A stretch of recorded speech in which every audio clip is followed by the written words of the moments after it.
معزز سامعین اکرام، بزرگان دین، عزیز دوستو،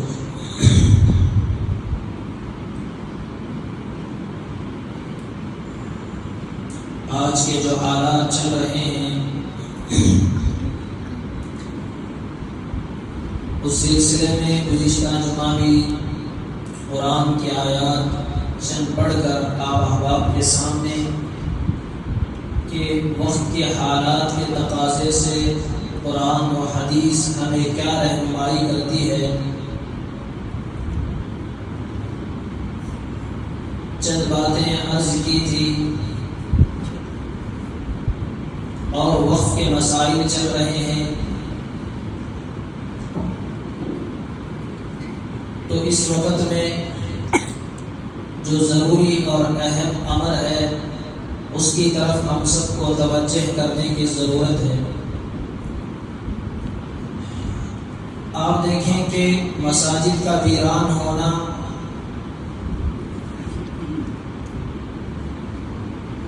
ایک ویرانی تو مسجد کو بنایا ہی نہ جائے، اور دوسری ویرانی یہ کہ مسجد کو آباد نہ کیا جائے۔ گزشتہ جمعہ آخر میں اسی آیت پر کہ پارہ نمبر 10 سورہ نمبر 9 سورہ توبہ آیت نمبر 18 اللہ تعالیٰ ارشاد فرماتے ہیں انما یعمر مساجد اللہ من آمن باللہ والیوم الآخر واقام الصلاۃ وآتى الزکاۃ ولم یخش الا اللہ۔ بے شک مسجدوں کو آباد کرنے کا کام انہی لوگوں کا ہے جو ایمان والے ہیں اور آخرت پر یقین رکھتے ہیں۔ ایک تو مسجد کا بنانا، یہ بھی مسجد کو آباد کرنے میں شامل ہے۔ رسول اللہ صلی اللہ علیہ وسلم نے ارشاد فرمایا من بنا للہ مسجدا بنى اللہ لہ بیتا فی الجنہ، جو کوئی اللہ کا گھر زمین پر تعمیر کرے آسمان میں اللہ تعالیٰ اس کے لیے ایک جنت میں گھر تعمیر فرمائیں گے۔ اور فرمایا واقام الصلاۃ، مسجد کو آباد کرنا، اصل آباد کرنا یہ ہے کہ نمازیوں سے اس کو پر کیا جائے۔ صرف ہم جمعہ کی نمازوں کی حد تک نہ رہ جائیں یا عیدین کی نماز، جنازے کی نماز کے حد تک نہ رہ جائیں، 5 وقتہ نماز کی پابندی ہو کہ اللہ تعالیٰ نے کہیں بھی قرآن میں یہ نہیں فرمایا نماز پڑھو، بلکہ فرمایا نماز کو قائم کرو، نماز کی پابندی کرو، نماز کو ہمیشہ پڑھو، نماز کو مرتے دم تک پڑھو۔ اس لیے کہ رسول اللہ صلی اللہ علیہ وسلم نے ارشاد فرمایا، حدیث مبارکہ ہے کہ یأتی علی الناس زمان، لوگوں کے اوپر ایک زمانہ ایسا آئے گا، لوگوں کے اوپر ایک زمانہ ایسا آئے گا مساجدہم عامرۃ وہی خراب من الہدی، مسجد عالی شان بنے گی، مسجد اونچی اونچی بنے گی، اس کی عمارتیں اور اس کی میناریں بلند ہوگی، اور اس کا خالق کیا، اس کی مسجد میں لگنے والی گھڑی کیا، اور اس میں لگنے والے فین اور ایئر کنڈیشن کیا، اور مسجد میں رہنے والے وضو خانے کیا، اور وہاں پر پینے کے پانی کا انتظام کیا۔ آپ دیکھ رہے ہیں آئے دن کہ کئی 15 کروڑ کی مسجد تو کئی 20 کروڑ کی مسجد، اور کئی اب چند دن میں یہی ہماری ریاست میں بنی 23 کروڑ کی مسجد۔ یعنی فرمایا کہ مسجدوں کو تعمیر کرنے، آپ دیکھیں کہ مسجد کے لیے تعمیر چندہ ہے، مسجد تعمیر کرنا ہے، اس کے لیے تو لوگ ہزاروں لاکھوں لٹانے کے لیے تیار ہیں، کرنا بھی چاہیے، لیکن مسجد میں آ کر فری میں نماز پڑھنے کے لیے تیار نہیں۔ اگر آپ استطاعت نہیں ہے، ایک مسجد بھی نہیں بنائے، آپ کا انتقال ہو گیا، اللہ نہیں پوچھیں گے کہ کیوں مسجد نہیں بنایا، لیکن اگر آپ ایک نماز بھی نہیں پوچھیں گے، ایک نماز بھی نہیں پڑھیں گے، تو اس کے بارے میں پوچھو گی کہ نماز کیوں نہیں پڑھا۔ مسجد نہ بھی ہو تو کھلے میدان میں بھی نماز پڑھ سکتے ہیں۔ فلسطین کے اندر آپ دیکھ رہے ہیں کتنے مساجد ہزاروں کی تعداد میں زمین بوس کر دیا، مسجد نہیں، ایک مینار کہیں نظر آ رہی ہے، کہیں گنبد نظر آ رہا ہے، کہیں صفیں نظر آ رہی ہیں، کہیں مسجد کی ایک دیوار نظر آ رہی ہے، کھڑے ہو کر وہاں پر نماز پڑھ رہے ہیں۔ اسی پر اللہ کے نبی نے فرمایا مسجدیں تو عالیشان ہوگی لیکن نماز سے مسجدیں محروم ہو جائیں گی۔ آپ دیکھیں اسی کو شاعر نے کہا پہلے مسجدیں تھی کچی تو پکے تھے نمازی، آج مسجدیں ہیں پکی تو کچے ہیں نمازی۔ مسجد نبوی بارش پڑتی تھی، ستون کس کے تھے؟ پلر کھجور کے، چھت کیا تھی؟ کھجور کے پتے۔ بارش پڑتا تو ٹپک کر نمازیوں کے سر پر پڑتا نماز پڑھتے ہوئے، ایسی چھت، لیکن نمازی 100%، نماز کے اندر کوئی کمپرومائز نہیں۔ لیکن آج مسجدیں بارش کا طوفان پہ آ جائے، طوفان جیسا، سیلاب جیسا بارش، مسجدوں کو کوئی ہر ایسی مضبوط عمارت ہے، لیکن مسجدیں بنانے والے تو آج ہیں، آباد کرنے والے نہیں۔ آج مسجدوں کو بنانے والے نہیں، آباد کرنے والوں کی زیادہ ضرورت ہے۔ فرمایا اللہ تبارک و تعالیٰ نے نماز، اللہ تبارک و تعالیٰ نے پارہ نمبر 2 سورہ نمبر 2 سورہ بقرہ آیت نمبر 230 پر 8 میں ارشاد فرماتے ہیں حافظوا علی الصلوات والصلاۃ الوسطی وقوموا للہ قانتین، کہ تم نمازوں کی حفاظت کرو۔ ہائے ایسے الفاظ نماز کے بارے میں اللہ نے استعمال فرمائے، نماز پڑھو نہیں، نماز قائم کرو، نماز کی حفاظت کرو۔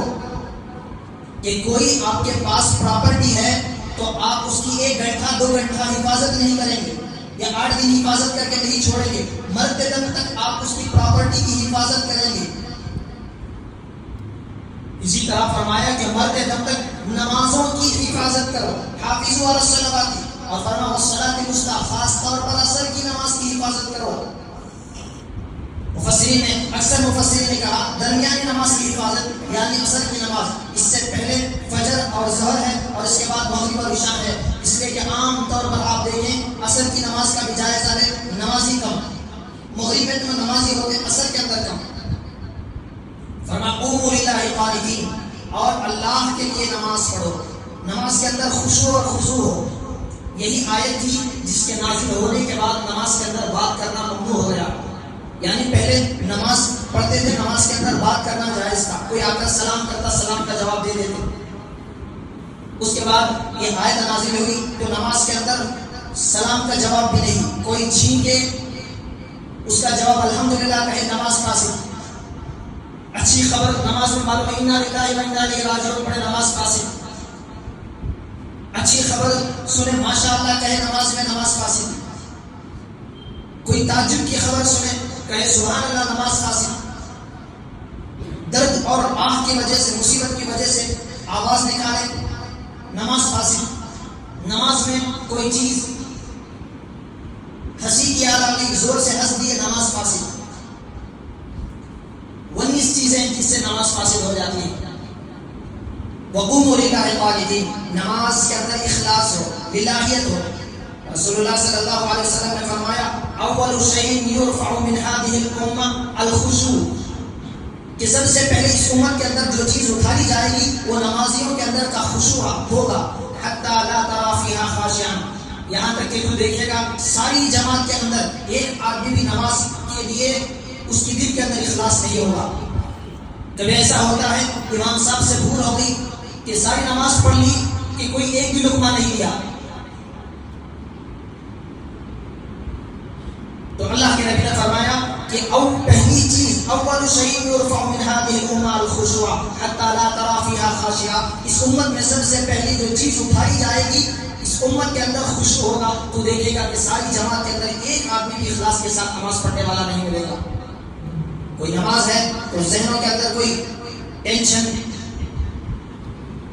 اور ذہنوں کے اندر دکانی کوئی کاروبار آیا بھی، آخر سے جماعت کھڑی ہو گئی، اور یہ ہے کہ بھئی کیسے نماز ختم ہو، جلدی جاؤں، وہاں پر گاہک انتظار کر رہے ہیں۔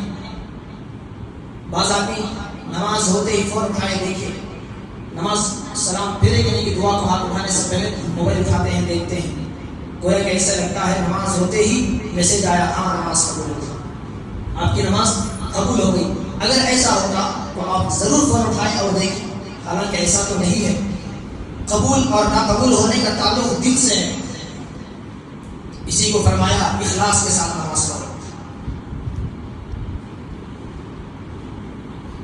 اللہ شیخ سعدی نے فرمایا چون بزمین سجدہ کردم زرزن پی ندا بر آئی، تم را خراب کردی بسجدہ ریائی، جب میں نے سجدے کے لیے زمین پر سر رکھا تو زمین سے آواز آئی کہ تو نے اپنے سجدے سے مجھے پاک کرنے کے بجائے مجھے گندا کر دیا۔ جب میں نے سجدہ کیا تو زمین سے ندا آئی تو برا خراب کر دی بسجدہ ریائی، تو نے مجھے خراب کر دیا ریاکاری کا سجدہ کر کے۔ ورنہ سجدے کی خاصیت ہے کہ تو سجدہ کرے تو تو بھی پاک ہو جائے اور زمین بھی پاک ہو جائے۔ حدیث کے اندر آتا ہے جس زمین پر سجدہ کیا جاتا ہے وہ زمین اس زمین پر فخر کرتی ہے جس زمین پر سجدہ نہیں کیا جاتا۔ اور اسی کو علامہ اقبال نے بھی کہا، کیوں جو میں سر بسجدہ ہوا تو زمین سے ندا آئی، تجھے تیرا دل ہے صنم آشنا، تجھے خدا کہاں سے ملے گا۔ یعنی وقوموا للہ قانتین، نماز کے اندر اخلاص ہو، اخلاص ہو۔ صاحب نماز پڑھ رہے تھے، شیخ صاحب ایک آدمی بازو بیٹھ کر تعریف کر رہا تھا کہ دیکھو یہ بڑے سخی آدمی ہیں، خان صاحب ہیں، فلاں صاحب ہیں، اتنے نمازی ہیں، تہجد گزار ہیں، صدقہ خیرات کرتے ہیں، بڑے سخی ہیں۔ تو یہ صاحب حاجی بھی تھے، وہ نہیں کہہ رہا تھا یہ صاحب حاجی، یہ سن رہے تھے نمازی کے اندر تعریف کھڑے ہو کر۔ آخر تک دیکھا انہوں نے اس کے حج کا ذکر نہیں کیا تو نمازی کے اندر کہا کہ اس نے کہا کہ میں حج کر کے منہ بھی بول دیں، یعنی حج کا ذکر نہیں ہو رہا۔ تو فرما وقوموا للہ قانتین، اللہ کے لیے ہو۔ اور اس کے بعد اللہ تبارک و تعالیٰ ارشاد فرماتے ہیں پارہ نمبر 8 سورہ نمبر 7 سورہ آراف آیت نمبر 30 پر کہ جب مسجدوں کو آؤ تو بند سور کے آؤ۔ فرمایا یا بنی آدم خذوا زینتکم عند کل مسجد وکلوا واشربوا ولا تسرفوا۔ اے بنی آدم جب مسجد کی طرف آؤ تو زینت اختیار کر کے آؤ، مسجد کو آؤ تو اچھے کپڑے پہن کر آؤ، مسجد کو آؤ تو اچھی ٹوپی پہن کر آؤ، مسجد کو آؤ تو خوشبو لگا کر آؤ، مسجد کو آؤ تو مسواک کر کے آؤ، زبان بھی پاک ہو، مسجد کو آؤ تو نگاہیں نیچے کر کے آؤ، نگاہیں بھی پاک ہو، ظاہری جسم کو بھی پاک کر کے آؤ، باطنی جسم کو بھی پاک کر کے آؤ۔ تو آپ دیکھیں کہ زینت کر کے اختیار کر کے آنا، اسی وجہ سے فرمایا عام نمازوں میں بند سور کر آؤ، جمعہ کی نماز میں کہا کہ پانی نہا کر آؤ، بند سور کر، اور عیدین کی نماز آئی تو اور زیادہ پابندی، کہا کہ پانی نہا کر بھی آؤ، نئے کپڑے پہن کر آؤ۔ جتنی بڑی نماز اتنی زیادہ پابندی، لیکن افسوس معافی کے ساتھ ہم آتے مسجد کی ٹوپی، معافی لوگ کہتے ہیں مسجد کی ٹوپی پہنے جا کے حضرت، مسجد کی ٹوپی، مسجد کی ٹوپی کی قیمت معلوم ہے؟ کتنے آدمیوں کو مسجد کی جو ٹوپی رکھی ہے اس کی قیمت معلوم ہے، شاید اس لیے پہنتے ہیں۔ 7 روپے 10 روپے ٹوپی ہو، اس سے پہلے 8 روپے، وہ ٹوپی آج ہم پہن کر اللہ کے دربار میں آ رہے ہیں۔ معافی کے ساتھ جو یہ پوچھتے ہیں کہ پلاسٹک کی ٹوپی مسجد کی ٹوپی پہن سکتے ہیں، ہمارا جوتا ہمارے سر کے تاج سے زیادہ قیمتی ہے، ہمارا چپل ہماری ٹوپی سے زیادہ قیمتی ہے۔ سر پر سجائے جانے والا ایک تاج ہے، ایک عزت کی چیز ہے، خوبصورت ٹوپی پہنے، یہ شاعر اسلام میں سے ہے کہ صرف مسلمانوں کی تعداد بتانے کے لیے مسلمان کتنے ہیں، صرف مسلمان ٹوپی پہن لیں، 25-30 کروڑ مسلمان صرف ٹوپی پہنے، نماز نہیں ٹوپی پہن لیں، تو کیا آپ دیکھیں دوسرے دن نتیجہ نکلے گا؟ صرف ٹوپی، جس کو ہم بول سمجھے۔ کئی آدمی تو ایک تو پہنتے نہیں، پہنتے بھی ہیں تو مسجد میں گویا کہ ڈیوٹی کے لیے آئے تھے، جیب میں ٹوپی رکھی ہلکی سی، آئے پہن لیے اور ڈیوٹی ختم ہو گئی، جیب میں رکھ لیے، اور جو شلوار تھی اسے نیچے کرنا اوپر کر لیے، مسجد سے جاتے تھے پھر نیچے کر کے چلے گئے۔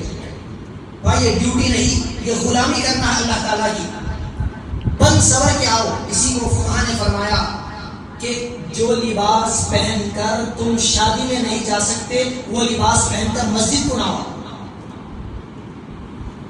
ہاں کوئی گیرج میں کام کر رہا ہے، کوئی لباس نہیں ہے، پڑھ لے رہا ہے، اس کی بات نہیں، لیکن عام طور پر لوگ کیا دیکھیں صبح میں سو رہے، لنگی باندھ کر سوئے اور صبح میں اسی لنگی کے ساتھ اٹھ کر نماز کو آ گئے۔ کہا کہ مکروہ ہے، پاک صاف لباس پہن کر آؤ، نماز کا ایک الگ لباس ہو. جو کام کرنے والے کم از کم وہ اپنے پاس ایک سفید یا کلر ہی کا ایک توپ رکھو، نماز کے وقت میں پہن کر آؤ، نماز پڑھ لو، پھر اپنے کام میں لگ جاؤ.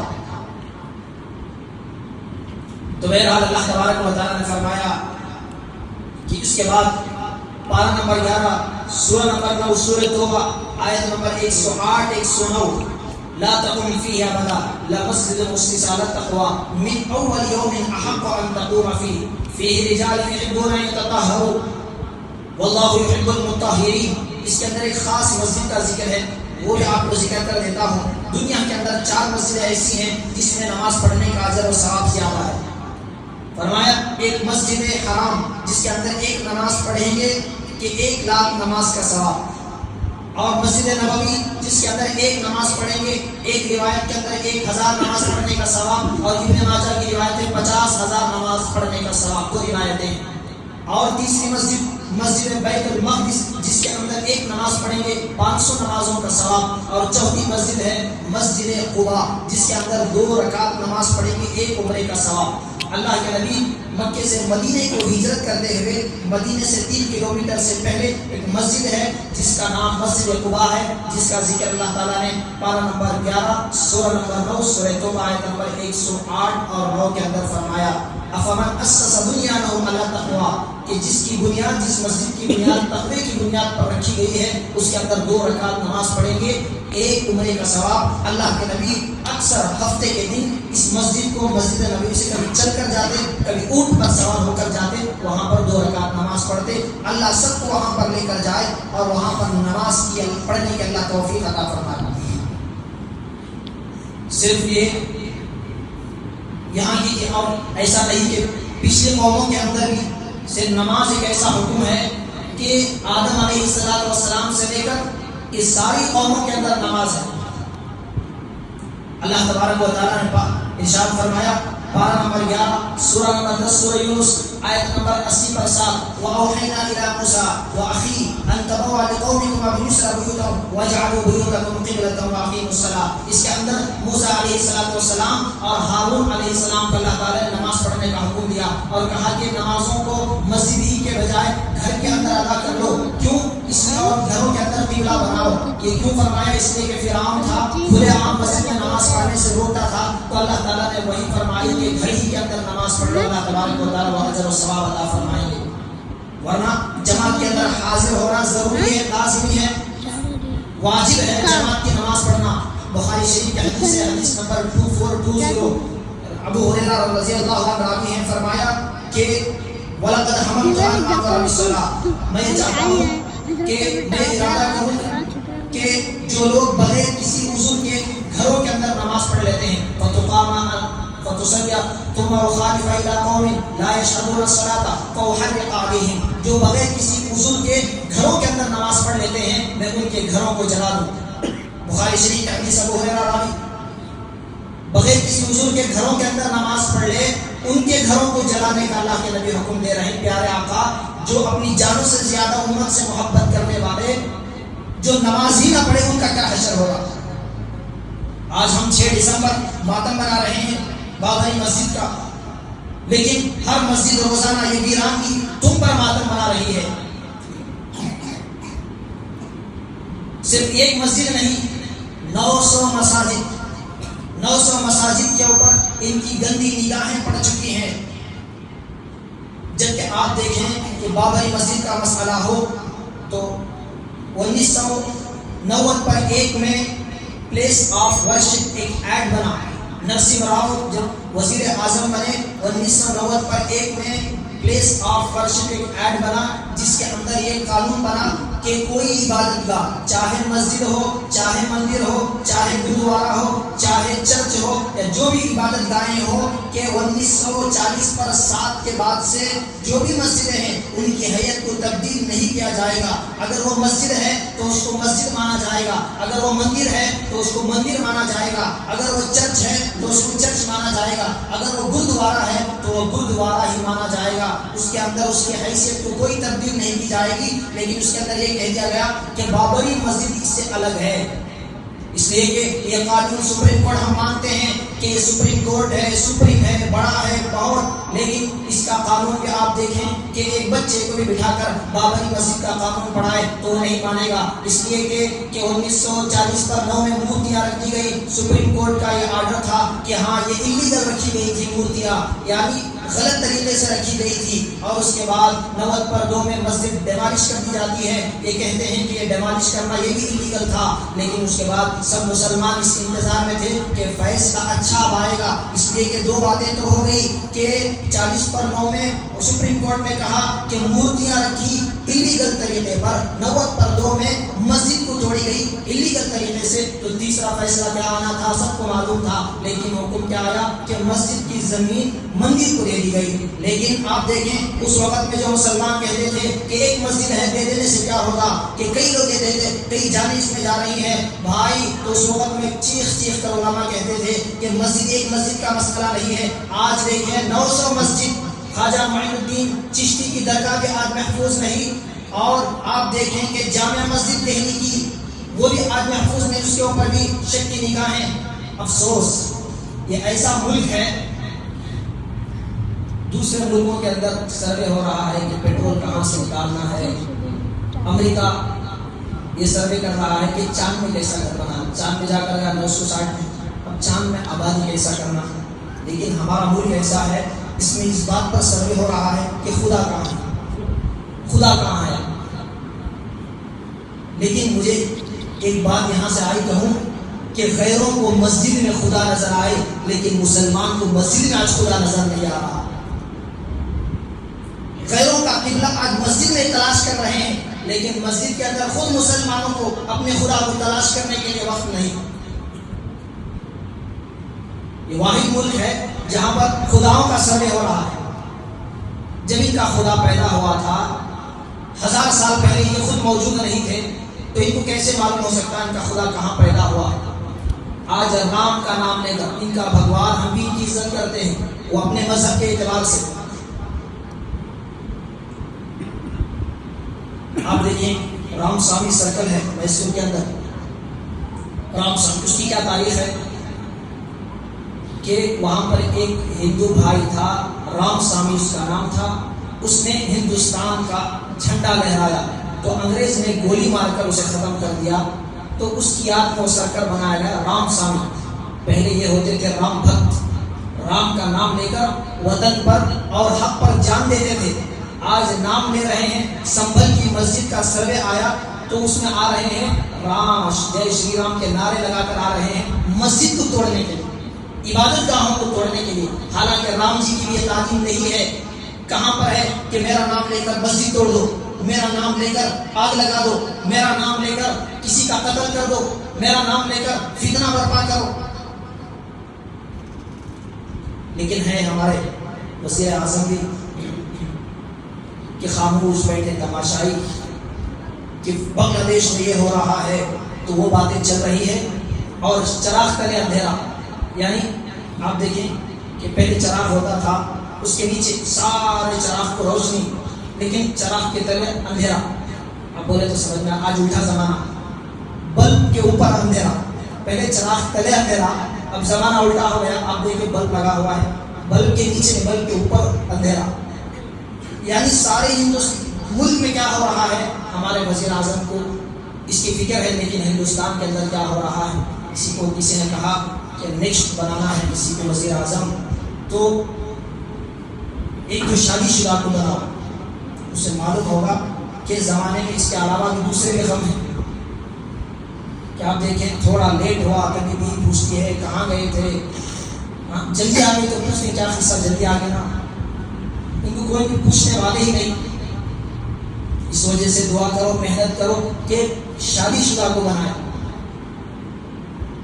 ایک آدمی تھا نمازی، پہلے ٹھرکی تھا، ادھر ادھر نگاہیں دیکھتا تھا، ان کی بیوی کو دیکھا وہاں پر چھیڑ دیا تو بیوی بڑی ڈانٹتی تھی، آپ کو آپ ایسے ہیں فلاں ہیں، آپ کو شرم نہیں آتی۔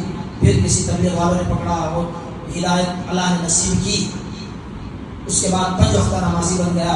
اس کے بعد بھی بیوی کہنے لگی کہ معلوم پہلے دنیا کے حورا کو دیکھتے تھے، اب جنت کے حورا کے پیچھے پڑ گئی، یعنی جنت کی خواہش میں لگی، جنت کے حرام میں. بہرحال بتانا مقصد یہ ہے کہ کوئی شادی شدہ ہو تو سمجھ میں آئے گا. اور کسی نے کیا خوب کہا کہ وزیر اعظم کم از کم پان والے کو بنا دینا تھا. وزیر اعظم پان والے کو بنا دیتے تو کم از کم پوچھ کر چونا لگاتا. تم چائے والے کو بنائے ہو تو یہ بھگتنا ہی پڑے گا. تو بہرحال کہنے کا مقصد یہ کہ وقت ہو گیا. گزشتہ جمعہ سے کہنے کی کوشش کر رہا ہوں کہ آج بابری مسجد کا ڈیمالش کا دن ہے. اس دن کو ہم نہیں بھولیں گے. اور اس لیے کہ ظالموں کے 900 مساجد پر اور بھی کیا کیا معمولی چھوٹی مسجد آپ ان کی نگاہ نہیں آتی. اور خدا کہانی کرتا بڑے بڑے جگہ پہ جامع مسجد میں بڑی جگہ 30-40 ایکڑ رہنا ایسی جگہ خدا نہیں کر رہا. بڑی مسجد رہنا ایسی جگہ خدا نہیں کر رہا. کل یہ بھی آیا تھا برج خلیفہ کے نیچے بھی آیا تھا واٹس ایپ میں. کہاں تک صحیح ہے معلوم. یعنی بڑے بڑے نگاہ ہیں چھوٹی مسجدوں میں خدا نہیں کر رہا. سوچنے کی عقل کی بات ہے. لیکن مسلمانوں آج کے دن یہ عہد کرو کہ ہم مسجدوں کو ویران ہونے نہیں دیں گے. مسجد کو ویران ہونے نہیں دیں گے. اور عہد کرو آج سے ہم 5 وقتہ نماز کی پابندی کریں گے. اللہ تبارک و تعالی ہم سب کا عمل کی توفیق عطا فرمائے.